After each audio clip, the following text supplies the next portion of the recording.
தமிழகத்தின் முன்னாள் முதல்வர் கலைஞர் அவர்களின் மீது மிகுந்த மரியாதை கொண்டவர் கேப்டன் விஜயகாந்த்.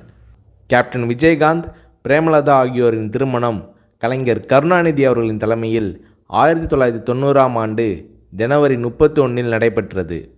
1996இல் நடிகர் சங்க தலைவராக இருந்த கேப்டன் விஜயகாந்த் அவர்கள் கலைஞர் கருணாநிதி அவர்களுக்கு திரையுலக பொன்விழாவை மெரினா கடற்கரையில் நடத்தி கருணாநிதி அவர்களுக்கு தங்கப்பேனாவை பரிசளித்தார் கேப்டன் விஜயகாந்த்.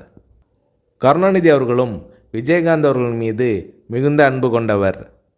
கேப்டன் விஜயகாந்த் அவர்களுக்கு புரட்சி கலைஞர் என்ற பட்டத்தை கலைஞர் கருணாநிதி அவர்கள் வழங்கினார். கலைஞர் கருணாநிதி அவர்களின் மறைவின் போது அமெரிக்காவில் சிகிச்சைக்கு சென்றிருந்த கேப்டன் விஜயகாந்த் அவர்கள் அங்கிருந்து வீடியோவில் கண்ணீர் மல்க அஞ்சலி செலுத்தினார். அமெரிக்காவிலிருந்து திரும்பிய பிறகு நேராக கலைஞர் கருணாநிதி அவர்களின் நினைவிடம் சென்று மரியாதை செலுத்தினார் கேப்டன் விஜயகாந்த்.